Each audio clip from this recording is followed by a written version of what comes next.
शिल्पकार गुणीराम। बहुत समय पहले की बात है। एक छोटे से गांव में एक गरीब शिल्पकार रहता था। वह मूर्तियों का निर्माण करके उन्हें गांव-गांव बेचकर अपना जीवन निर्वाह करता था। उसका एक बेटा था गुणीराम। वह परिश्रमी और नेक दिल था। बचपन में ही उसकी माँ की मृत्यु हो गई थी। उसके पिता ने दूसरा विवाह कर लिया था। अब वह अपनी सौतेली माँ के साथ रहता था। गुणीराम अपने पिताजी के काम में हाथ बटाता। वह पिताजी के साथ जंगल वाली खदान पर जाकर मूर्तियां बनाने में काम आने वाले पत्थर खोद कर लाता। हाथ में छैनी हथौड़ी लेकर स्वयं भी पिताजी के साथ साथ पत्थरों पर आकृति उकेरने का प्रयास करता। उसे इस काम में बड़ा आनंद आता था। एक दिन गुणीराम अकेले ही जंगल की खदान पर पत्थर लेने चला गया। वहाँ उसने एक साधु बाबा को बांसुरी बजाते हुए देखा। बाबा ने मुस्कुराकर गुणीराम को अपने पास बुलाया और फिर उसके सर पर हाथ फेरते हुए कहा, बेटा, तुम्हारे गुणों की चर्चा पूरे गांव में फैली हुई है। तुम्हें मूर्तियां बनाने का बहुत शौक है। मैं तुम्हें एक छैनी हथौड़ी देता हूँ। इससे तुम पत्थरों पर मूर्तियां उकेरना, फिर तुम्हारी मूर्तियां अच्छे दामों पर बिकेंगी। इस छैनी हथौड़ी से हर बार नई नई आश्चर्यजनक मूर्तियां बनेंगी। कुछ रुककर साधु बाबा ने पुनः कहा, हाँ बेटा, एक बात का ध्यान रखना कि तुम अधिक लालच मत करना तथा मूर्तियों को उचित दामों पर बेचना। यदि तुमने लोभ में पड़कर ज्यादा दाम लेने की कोशिश की तो इसका परिणाम बुरा होगा। ये छैनी हथौड़ी तुम्हारा जीवन बदल कर रख देंगे। इनसे मूर्तियों का निर्माण करते करते तुम्हारी कला में भी निखार आएगा। इतना कहकर साधु बाबा अंतर्ध्यान हो गए। गुणीराम खुशी खुशी वह छैनी हथौड़ी लेकर घर वापस आ गया।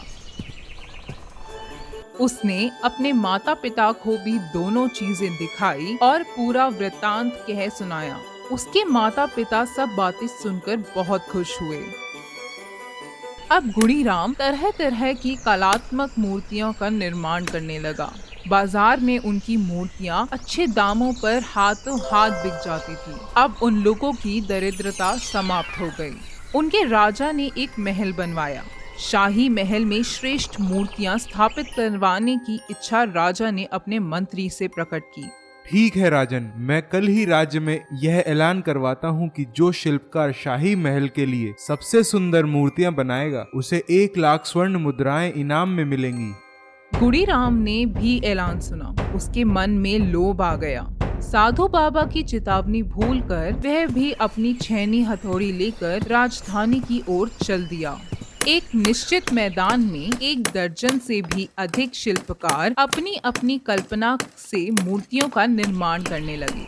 तकरीबन 3 सप्ताह उपरांत सभी शिल्पकारों ने अपनी अपनी मूर्तियां पूर्ण कर ली। फिर राजा और मंत्री ने एक एक मूर्ति को देखना शुरू किया।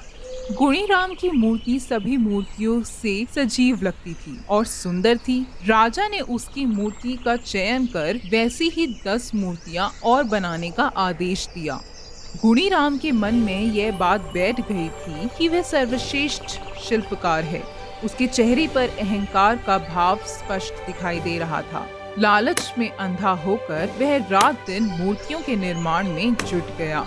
जैसे तैसे करके उसने 6 मूर्तियां बना ली। 7वीं मूर्ति का निर्माण करते समय हथौड़ी से उसकी हाथ पर लगी। हाथ लूलहान हो गया। उसकी छैनी उछलकर पत्थरों के ढेर में गुम हो गई। राजा मूर्तियों का निरीक्षण करने के लिए घूम रहे थे। उन्होंने गुणीराम को इस तरह काम छोड़कर बैठे देखा तो वह क्रोधित हो उठे। गुणीराम ने राजा को मूर्ति पूरी न करने की असमर्थता बताई।